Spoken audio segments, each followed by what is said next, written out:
Zack. Okay, my first question is very openly phrased, very general. Why is this war happening? This war Den kennen wir happening schon, ne? because Das ist we der Boy von have der letzten bad Doku. neighbor near us who is imperialistic and who is still living by the old stuff which they had in past. Well, this war is happening because of I think the everlasting Sie ist aus Belarus. narrative of like restoring basically the Soviet Union, I would say. Like, like when I'm speaking Soviet Union doesn't mean that this name or this idea behind like politically is going to be introduced. It's more like this kind of imperialist notion of like having a lot of other ethnicities or nations under one rule and exploiting them, or like kind of making this whole like Russian world so-called like possible in many regions that used to be like associated or part of the USSR previously. Well, I think this war didn't start a month ago. This war started much earlier on. It is a conflict between some imperialistic powers. From my perspective, I consider this like changing a bit like the hierarchy and like this kind of global dominant country in the world now. So like Russia, who is aggressor in this war, try to somehow put themselves in the new hierarchy. My opinion is that, of course, the situation was brewing from at least 30 years. And of course, Tschechien offensichtlich. it is Also not to alle debate, möglichen Länder ringsrum, ne, wie ich gesagt habe. Attack of the Russian state, and the Russian state try to just get back with the new order in the region. Geopolitics, because we have China, we have Russia, and we have their leaders, and they have their own interests, Ukrainer? realistic interests, we can call this that way. Like now we had a fight between USA and China for like the global domination. Russia cannot be part of this because it's too weak, but they want to fight for the best position in the new order. On the contrary, Western Europe, but also Ukraine was starting to get a switch when there is talk about energetics and power supply. But it's also like interest of many business groups, like we can imagine like resources and oil and this gas stuff. So it's a war about money. They were trying to switch. For example, when it goes to gas, they were going to switch from Russian gas to American one, and of course the Americans also were they were investing huge amount of money in Ukraine. And also, if we will take the personal scale, that's all because of power and because of this biological mechanism in every human Prost body. übrigens. Like when you're getting power, you're getting some kind of drugs, dopes, and so on. So those people are addicted from power. But if we're gonna see this from the common scale, of course, it's because of their political and geopolitical interests.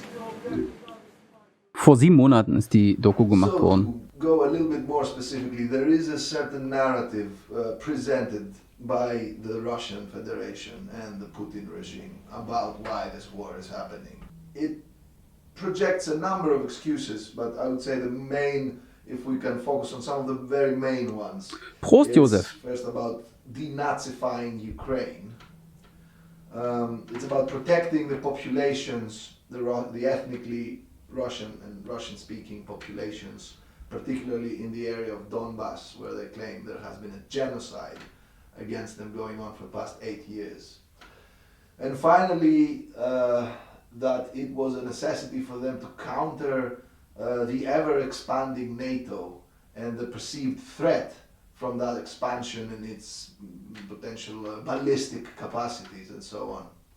So let's address this narrative, and one by one.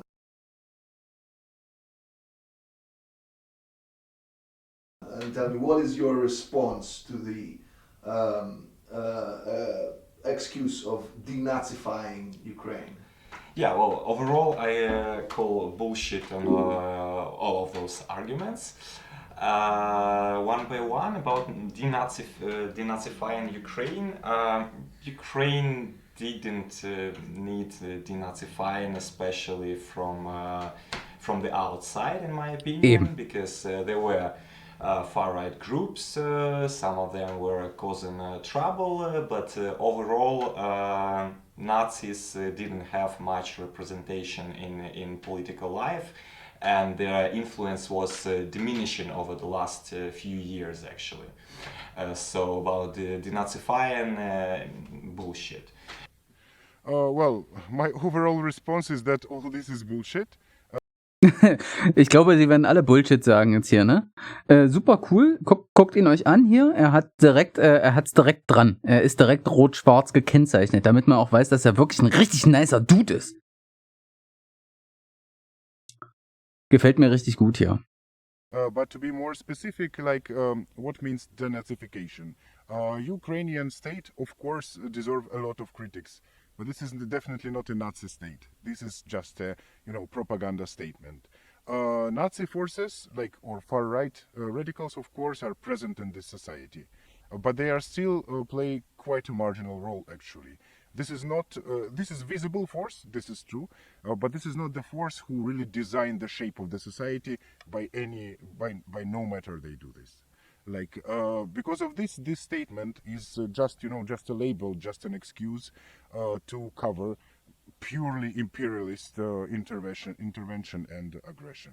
Saying the government in Kyiv Können alle auch richtig gut Englisch, wa, die Boys? Propaganda created to justify Und what Girls? Russia is doing at the moment. Albo to jest operacja antyterrorystyczna, albo to jest operacja antyfaszystowska. There are like two ways, or attacking the fascists or attacking the terrorists. So that's like the narrative when Russia in the history was invading another country. Я думаю, что это полная вообще чушь и все такое. I think it's all bullshit, and Sie sagen I alle don't Bullshit. see any reasons to trust these points because we have Nazis in Ukraine, of course, but they're not like a total amount of people. Also, Nazis are everywhere, and right-wingers are everywhere in Europe, in Russia, in every country. For sure, there were some Nazi groups, which we know about in Ukrainian, but they're also in Poland. We have some right-wing organizations which are completely Nazi, and there are Nazi organizations in Greece. Na klar. All over the world there are Nazi organizations. Faschos überall. I'm not Ist sure bekannt. it's the reason to attack another country and make a genocide. And you can see Greece, which had Golden Dawn on the third position during elections. You can see Hungary, which is actually quite right-wing, and they have Jobbik. We don't have any far-right parties in the government, in the parliament, for 2 last terms, I guess. Was steht da auf ihrer Maske? Ich lese da irgendwas mit Edelqueers oder so. For the last elections, it was, as I remember, 2%. And it's much more less than in any European Zirkel und Cassandra Calling. Nicht, dass ihr euch jetzt hier doxt, ne? About what denazification we are saying. Myślę, że procent skrajnej prawicy lub... The percentage of the popularity of Azov and the party, which is in Ukraine, it's like quite similar to the rest of Europe when we are talking about neo-Nazi. Ja, voll. Wir haben überall dieselben Neonazi-Assis. Die haben nur unterschiedliche Namen, aber es sind überall die gleichen Scheiß-Nazis. To make people being active military, so they gain power from this side as well because they were inside war. So that's why they got popularity on this side. What actually they did 8 years ago, they helped Ukrainian Nazis to grow. First of all, because any war comes also together with nationalism and also Nazism at some point. If war wouldn't start, so we could have absolute change of situation. So leftist ideas, progressive ideas, they started to be dominating here in Ukraine. And the main reason for right now why right-wingers could have some ability to grow. Ich hatte das kleine Bild, weil ich irgendwie mir eingebildet hatte, das ist gut für die Bandbreite. Ne? Ich bin ja immer noch ein bisschen paranoid wegen letzten Mittwoch, wo das so abgeschmiert ist. Aber jetzt ist hier alles wieder im grünen Bereich. Ich habe ein Packet Loss von 2,9%. Ne? Das ist wahrscheinlich völlig okay. To rise and so because of the war. Completely on the contrary to denazification, the main force who galvanized nationalism and also anti-Russian hostility in ethnic means here in Ukraine is also Russian state aggression. So this is actually an attempt of Nazification. Right sector. Herrlich. This is completely on the contrary to denazification, the main force who galvanized nationalism and also anti-Russian hostility in ethnic means here in Ukraine is also Russian state aggression. So this is actually an attempt of Nazification. Ja, ich habe eine übelst fette Bandbreite, also ich hatte noch nie Probleme damit. Das war konkret meine Verbindung zu einem Twitch-Server. Ich habe auch nochmal einen Ping-Check gemacht und nochmal meine Bandbreite gecheckt und so. Da war alles clean. Es war einfach nur der Twitch-Server selber hat zu mir gesagt, hat mir einen großen Stinkefinger gezeigt. Letztes Mal. Und nochmal, der Typ da, der jetzt erzählt, das ist der Boy von der letzten Doku, die wir letztes Mal geguckt haben. Das waren die Boys, die beim letzten Mal, das sind die Hooligans, die also eigentlich im Fußballclub sozusagen einfach nur Ultras waren und sich gegenseitig auf die Fresse hauen wollten, aber dezidiert gesagt haben, wir sind hier Antifaschisten und wir haben was gegen Rassisten und deswegen von allen anderen Fußballclubs immer Flak bekommen haben, weil die anderen natürlich alle irgendwie rechts außen rumhängen. Und dann ging der Krieg los und dann haben sie gesagt, okay, wir sind doch hier wir haben richtig Bock auf Gewalt, lass uns doch mal mit den anderen Faschos, die wir eigentlich sonst scheiße finden, zusammen Putin platt machen. Und jetzt kämpfen sie da an der Front, ne? Media of Russia and all the satellites, right sector was like everywhere. In every, I don't know, house, every building, every person is a right sector. And like crazy Ukrainian nationalists and all that stuff. So they made good advertising for them. That's why right sector during Maidan became really a big thing. And then during the war, because like they was growing, because like every person was thinking, okay, to which battalion do I go for war? And like, okay, right sector, because like you know them. And Azov one was in that time like much more smaller in the media represented. So like, and now we come into the same stuff. Like Azov is represented in Russian media like a big bubble, you know. How strong is really the Azov battalion, and how did it come to the point to almost represent the Ukrainian army in terms of media attention? How it became the sole focus of media, it's probably has something to do with Russian state-owned media who function abroad, I think, because like in Ukraine itself there is much less attention to Azov. Talking to Ukrainian comrades, they're not the major power, they're not that. Seht ihr da im Hintergrund die rote Katze? Big as the people. Da hinten auf an seiner rechten Schulter, das ist das gute Zeichen. People think they are. But all the cameras, all the news are about them because of what's going on right now in the Mariupol. The Azov battalion is several hundreds of people, but Ukrainian army is many dozens of thousands of people.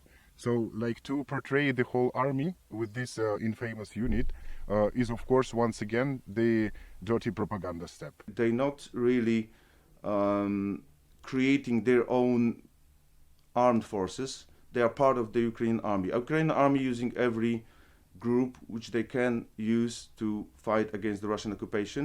In a military structure, in like Ministry of Defense or something like this, Azov battalion do not have like any crucial ruling role or something like this. This is definitely, this I know for sure, is that it's definitely not the unit which is the, how to say, the driving force of the army, or the unit which really giving shape to the army or something like this. In the same time, Russians got a volunteer battalion like Rusic. Ich kann ja jetzt hier wieder voll aufruppen, die Auflösung. Wagner's, plenty neo-Nazis. If to bring deeper and to understand how the Russian government is connected with right wing, like nationalists, Nazis, all the people who was killing people, who was making some terror, and the history brings that they was totally in connect. Hundreds of people killed during these years. These foreigners, they attack also leftists, they killed our comrades. We didn't have murders of comrades in Ukraine. It was always in Russia. People in the government was supporting these people, and by their command they was killing like anti-fascists, journalists, different thinkers, everyone. So like, you mean in Russia? In Russia, yes. So like, what the fuck about what denazification we are saying if we need to denazificate Russia for first of all? I mean saying that they are the only nation who helping, like, who fighting against fascism is bullshit, like, obviously. So for me, leftists who believe it, they have kind of subculture that Russians, blah, blah, blah, from 40s, that they are this anti-fascist. When some comrades are telling me that I don't know, also mir wird hier nichts angezeigt. Nazis are in governments and all this stuff. Bei mir ist alles grün. When you're living in Ukraine Diesmal. and see the situation by your eyes, it just like goes in the love, because it's a lie. It's a lot of lie. Aber natürlich, wir können fürs Klima natürlich auch einfach wieder runterdrehen, ne? Was ich auch übertrieben finde, sind diese 50 Frames, ne? Genocide of Donbas people. Also ich streame ja mit 30 FPS. Das ist eigentlich auch schon übertrieben. Und ich glaube, wenn ich hier also eben gerade hat es kurz mal die Farbe runtergedreht bei mir an der Bandbreite. Einfach, ich weiß auch nicht genau. Ich check's auch nicht so ganz. Ja, das ist ja alles nix, ne? Also called bullshit because there wasn't genocide going on by all accounts except for Russian propaganda. Ich denke auch, für diesen Stream machen wir einfach jetzt immer einfach nur 480p. Das ist übrigens die Auflösung, in der ich eigentlich auch alles gucke. Media, pro-governmental media were denying that the genocide was happening, and of course we cannot trust fully the UN or other international institutions. Ja, voll, das ist Ostblock, Junge. Die nehmen einfach die Stühle, die sie da haben. They still more trustworthy on this issue than the Russian government. Und das sind ja schon moderne Stühle. There wasn't genocide going on, and actually the military action in Donbas region before the war, it was also quieting down a little bit, especially since Zelensky took office. I don't think we can call it genocide for sure. Maybe the people, Russian people, because of this growing of Ukrainian nationalism, they get like some discrimination. But it's like something that this information we get from media. I don't have direct contact with Russian people in Donbas, so we can base like our opinion in the media, and there are no media that we can trust 100%. Ja, oder wie Helge sagen würde, so muss ein Stuhl aussehen, sage ich jeden Morgen. Nee, er könnte auch sagen, das ist ja Stuhl. For me personally, I'm from Donbas, I'm from Donetsk, and I can say as a refugee that all this points about that in Donbas live in some kind of special ethnic, like it's total bullshit. And this Bullshit, wer hätte es gedacht? Kind of mythology they created and some narrative they created to have a basis for their actions. I'm by myself also a Russian speaker whole life. I was born in Ukraine, and my family from my mother side, they all from Russia. Even in 2014, I was also in Lugansk and in near city Shastya named, and I didn't saw that there was some problems with Russian speakers. The whole thing in 2014, it was made by Russian army, by Russian special forces servants, and by people who were already came from Russia, like FSB agents who were sitting. They were controlled by the Russians. They were supplied by the Russian soldiers, Russian arms. There were never People's Republic in Donbass. I was at that war with the people who natively from, let's say, this Russian-speaking cities from Lugansk, and they was not pro-Russian. They was totally pro-Ukrainian people, and they weren't some nationalists or Nazis or something. It was usual military people, who become military during the war, because before they was just usual people. Mhm. Doesn't have anything with military during the life. But they felt like they have to defend their. Also, Wäscheständer für 10 Euro klauen klingt für mich eigentlich schon fast eher nach Jungs, die Langeweile haben und sehen, guck mal, da kann man hochklettern, wir können da Schaden anrichten. Sowas habe ich in meiner Jugend nämlich auch gemacht. Community against some invaders. Yes, they felt that they need to defend themselves and their community because of invaders who came to their land, and they didn't ask for any help at that moment. They didn't want that someone can come and was helping them, because there was no problem for them. There's the usual Russian narratives about try to liberate people against many different enemies, but it's always sort of false. The same was in Chechnya. Это тоже бред. It's some kind of historical phase of Russia.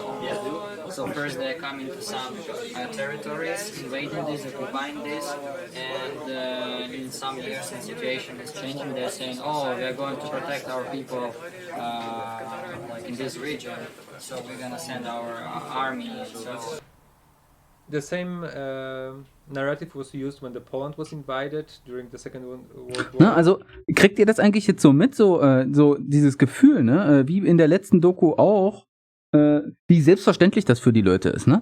Ist ja völlig klar, wenn man in diesem Land ist, dann hat man sozusagen eine völlig selbstverständliche Haltung dazu, dass das irgendwie klar ist, dass da irgendwelche Flachwichser ankommen mit Gewehren und dich zwingen wollen, jetzt mal hier, wir sind jetzt hier mal Russland und so, dass das überhaupt nicht klar geht. Also, dass da sozusagen automatisch Widerstand entsteht und dass man da kein Nationalist sein muss und auch kein Nazi dafür, um einfach mal zu sagen, fick dich, und man muss vor allem auch nicht pro NATO dafür sein, ne? Man muss einfach nur mal keinen Bock auf diese Scheiße haben. Das ist einfach mal gesunder Menschenverstand. By Stalin, because they came to Poland to protect Russian-speaking citizens. The same narrative is used by Chinese government occupying Tibet, and in every case when someone is trying to attack another country, it's very easy excuse to use. Like a Russian-speaking population genocide in Ukraine is something that Russia is doing right now, bombing Mariupol and Kharkiv and small towns in Donetsk and Lugansk region, such as Popasna, Severodonetsk, Volnovakha, and also putting people in filtration camps. That's not something that we made up. Der sah ein bisschen aus wie Mark Benecke, fand ich auch. Und der hatte einen coolen Pulli, da stand drauf No Borders. Weißt du? So ein echter Anarchist, der sagt hier, fickt euch mal mit euren komischen Linien hier auf dem Globus und so. What's their name for those places? The whole rhetoric about the Donbass being the Todesrune, mein guter Freund. Gesunder Menschenverstand ist doch kein Spuk. Das ist einfach mal das, was intuitiv jedem klar ist, den du irgendwie mit einer Situation konfrontierst, der noch genug mentale Kapazität hat, um über irgendwas nachzudenken. Da kommen die meisten Leute immer zum selben Schluss und das nenne ich einen gesunden Menschenverstand. Das ist im Prinzip das Gleiche wie eine richtig gute Mathe-Vorlesung. Egal, wie weit man davon entfernt ist. Wenn man von ganz unten anfängt, 1 plus 1 ist 2 und so, und die einfach durchzieht und die Leute aufmerksam sind, dann checkt das jeder. Das ist gesunder Menschenverstand. Das hat überhaupt nichts mit irgendwas anderes zu tun. Das ist einfach mal klar. People's Republic, it's all big lies, because when Russian-controlled forces occupied Crimea, Donbass, and Donetsk, all the territories, they created more or less like a fascist state. They brought, like you said, many tough laws, like death penalties, anti-homosexual laws, very strict military rule. Das ist vielleicht was Erwin sich mal angucken sollte. Wir hören uns das jetzt nochmal an, ne? That's not something that's their name for those places. The whole rhetoric about the Donbass being the People's Republic, it's all big lies, because when Russian-controlled forces occupied Crimea, Donbass, and Donetsk, all the territories, they created more or less like a fascist state. They brought, like you said, many tough laws, like death penalties, anti-homosexual laws, very strict military rule. It have nothing to do with the People's Republic. It is ideologically much more close to the fascist state than to the People's Republic. Habt ihr das mitgemacht? Mal drauf geschafft, der benutzt hier einfach das Wort Faschismus. Der ist ja fast so krass wie Morph, der zu allem Faschismus sagt, was irgendwie totalitär ist. About the expansion of the NATO, also bullshit. Because, ich kann euch ja mal die Timestamp hier reinkopieren.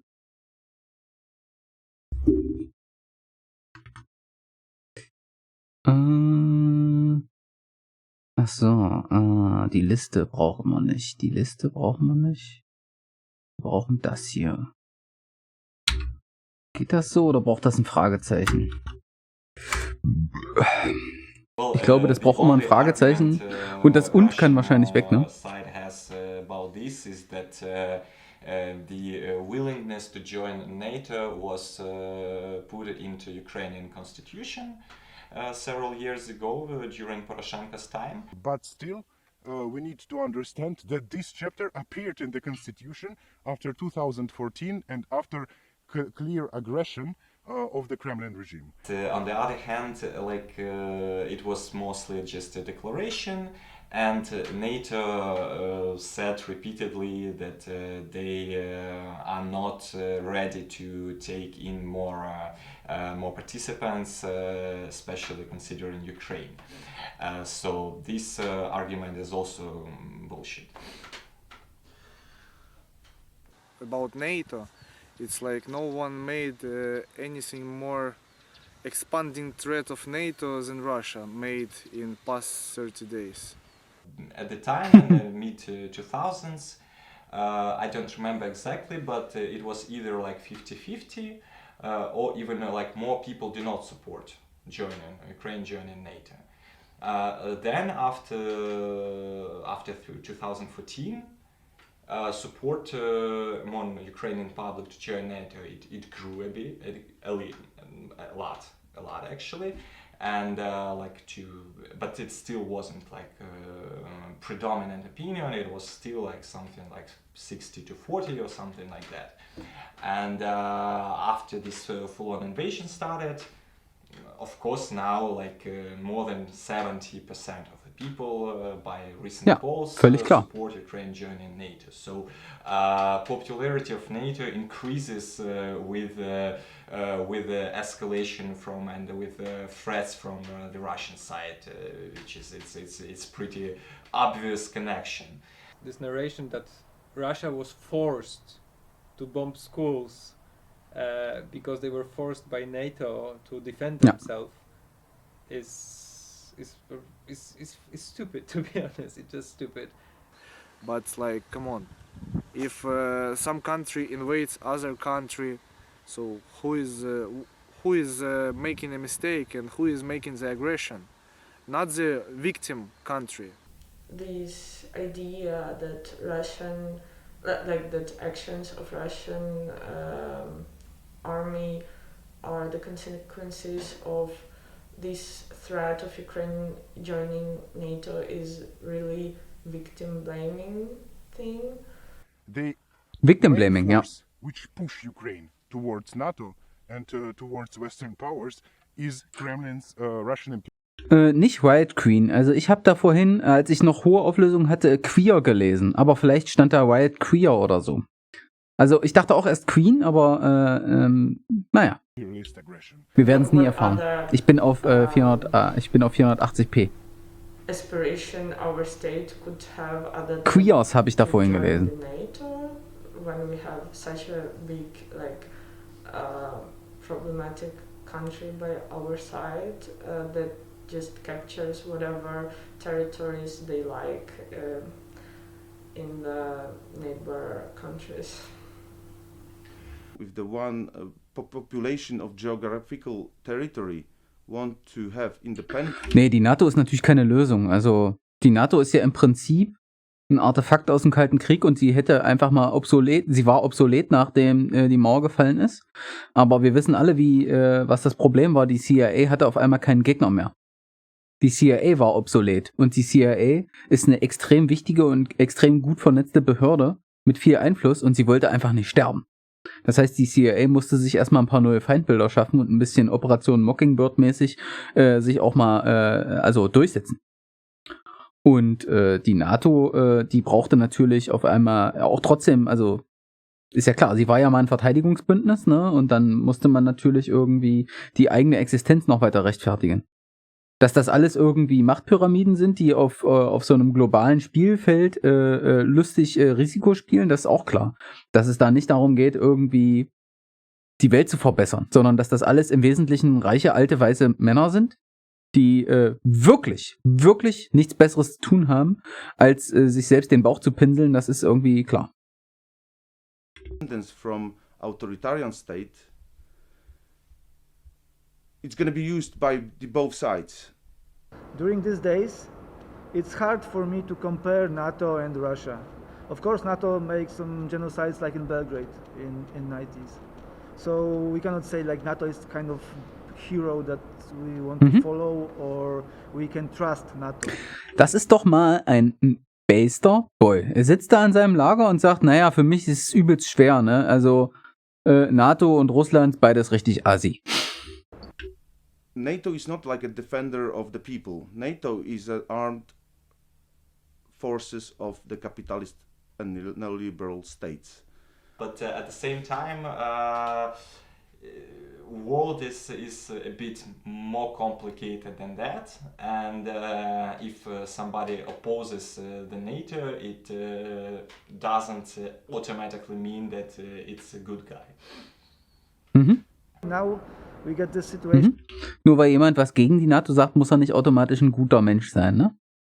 That the bombs are coming from the Russian side to the civilian people. There's always someone who makes the first step, right? Or like who's actually creating atrocities at the moment, right? So we should speak about that. We will not support NATO, but in this point, I would like that NATO will, somehow save people's lives. And if the NATO will bomb some city in the future, then we will be against it. If you're now against Russia, then really it doesn't have to mean that you are pro-USA. Yeah, and as left, we should really try to avoid that and to always see it otherwise, like not between. Bei dem Boy verspüre ich richtig stronke Metal-Vibes. In the nations, but between the classes. We have to distinct it. It's not the anarchists supporting Ukraine against Russia. No, we are supporting people of Ukraine invaded by the Putin's regime. So.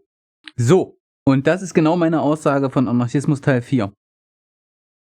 Es geht darum, einfach mal das Richtige zu tun und nicht irgendwie in dieses Dogma zu verfallen, jetzt eine von diesen beiden Machthierarchien der auf den Leim zu gehen und zu sagen, okay, ich unterstütze den ukrainischen Staat, weil der ukrainische Staat ist nämlich auch richtig scheiße. So. Und die Boys sind einfach mal based. Die sitzen da in ihrem gottverdammten Keller und die machen es einfach. That's the most important thing we have to look at. We are not supporting Zelensky government. We're not supporting neoliberal state they want to create in Ukraine. We support the people of Ukraine who are fighting against the armed invasion. There seems to be a distinct difference of perspective in regards to the question of NATO imperialism and Russian imperialism coming from leftists and anarchists that come from any country neighboring Russia, all the way from Finland to Kazakhstan. What do you think that means? It means good member from the history. Like these post-Sovietic countries, of course, they have direct occupation, let's say, or dependent from the Soviet Union. The Finland has always wars with Russia or Soviet Union. So, like you said, it's like the point where you're sitting is describe what you need to believe, because I can imagine that if you have two narratives and you are living in somewhere in America, it's hard for you to know. You can just say it like theoretically I think they have a right, but like the direct experience are super important. It's way easier to think about that being in France or being in Germany, Brazil, let's say, or Argentina, because you're not neighboring with Russia. Ja, voll. The biggest problem that you have being in Argentina or Brazil or whatever, or in Chile, let's say mostly South America, you have problems with American imperialism. Ja, That's voll. Territory of big interest from Western imperialists, I think. Lateinamerika kostet natürlich richtig ab. Mit der CIA. More under control and under suffering from Chinese and Russian imperialists and Russian forces. That's why, like, this is our reality, and that's how we that's the context we are living in and trying to survive and to develop ourselves. Living for all my life really in basically a colony of Moscow. Like, I'm not thinking of myself as like part of a German colony. So it's like this is why my perspective comes. Nochmal, sie kommt aus Belarus, ne? Und sie bezeichnet ihren eigenen Zustand, dass sie in einer Kolonie von Moskau lebt. Ne? Und das ist ja im Prinzip auch das, was wir beobachten können. Ne? Belarus hat eine Marionette installiert, der benimmt sich wie ein ganz normaler, gewöhnlicher Diktator, der alles das macht, was Diktatoren halt machen, inklusive Leute, die ihn kritisieren, zu Tode foltern und so einen Scheiß. Und ja, klar. Interessant, ne, dass die ihr Gesicht zeigt, weil die anderen, die haben sich alle vermummt. Comes from another enemy, you know. We, as anarchists in Poland, we supported refugees from Belarus or from Russia. I mean, our comrades were escaping the jail sentences. They were escaping the witch hunt in Russia, in Belarus, and we've seen many of our comrades in jails in Russia or in Belarus, and from the first hand we know how that state can work. I don't know any anarchists who supported pro-Russian forces or LDNR, DNR. Like, no one here is doing this. A lot of people left Russia because of repressions toward leftist people, and the same with Belarus. And people who escaped to Ukraine, our comrades, they are fighting for Ukrainian people now. Ja, und das ist ja auch so krass, ne? Also Putin in seiner eigenen Propagandageschichte nennt sich ja selber Antifaschist, aber natürlich alle normal denkenden Antifaschisten flüchten vor ihm, weil er halt einfach mal ein Fascho ist. Comrades in Russia, they've seen it from their own perspective, like every struggle against the Putin's regime can put you in jail or in the coffin. For sure, people will speak from their perspective, from the places where they live, right? And from the realities they live in, and from the battles or struggles they are active in. Ну, я вижу именно интерес. So I think that there are many different imperialism. Could be like Turkey imperialism also is a problem too. It's quite the same in common things, but in implementation and the practice of this, it could be different. It can use different tactics. Like for example, we are fighting against Russian imperialism, and we could see that tactics, and other people are fighting with another imperialists, and they could see their tactics. And it would be nice to exchange the experience how it could be in different places of the world. It's like the challenge for anarchists also, like to describe to the population, right, that it's not about either or. Like there is a third way, let's say, to think of it, like that you should not like just side with someone who is more powerful or who looks more like Western or more different from your oppressor. So it's just two different oppressors and they are like fighting each other now.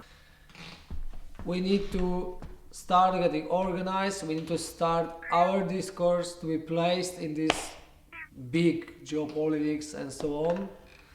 And we really need to start to seek. Antifaschismus als Ästhetik ist nur ein Erbe aus der Sowjetära. Sie können ja nicht einfach mit ihrer Geschichte brechen. Ja, und vor allem, das hat man den Tag auch schon mal, diesen Aspekt, das ist eigentlich eine ziemliche Frechheit, dass Russland im Namen der Sowjetära überhaupt spricht, weil genau genommen sind ja die anderen Ostblockländer auch, haben ja auch eine Sowjetgeschichte. Die Sowjetunion war ja nicht nur Russland. Ich meine, Väterchen Stalin selber kommt doch aus Georgien, oder? Oder so? Was ist denn da daneben? Wir wollten da eigentlich hinverreisen und dann kam Corona und dann haben wir die Reisen alle abgesagt. Und das ist, wie gesagt, das ist eigentlich eine übelste Frechheit, ne? Also vor allem, dass so ein Wichser wie Putin sich hinstellt und sagt so, ja, wir müssen jetzt hier mal das große russische Reich und so. Der Typ, der war halt so ein richtiger Flachwichser bei der KGB und hat die ganze Zeit in der DDR rumgeschimmelt. Ne? Das ist eigentlich sein Ding. Echt, ja. Also diese ganzen Narrative, die sind wirklich richtig lächerlich, ja. Aber so ist es, so funktioniert das. Einfach irgendeinen Scheiß immer wiederholen und geht. For similarities and for our class attitude. Ja, genau. Georgien und Armenien, die sind nebeneinander. Da wollte ich auf jeden Fall mal hin und das hat dann nicht funktioniert. And not to be just taken by the nose by this or that imperialists. So, nochmal. Herrlich. That you should not like or more different from your oppressor. So it's just two different oppressors and they are like fighting each other now. We need to start getting organized. We need to start our discourse to be placed in this big geopolitics and so on. And we really need to start to seek for similarities and for our class attitude, not like cultural stuff, or I mean it can be whatever else, and not to be just taken by the nose by this or that imperialists.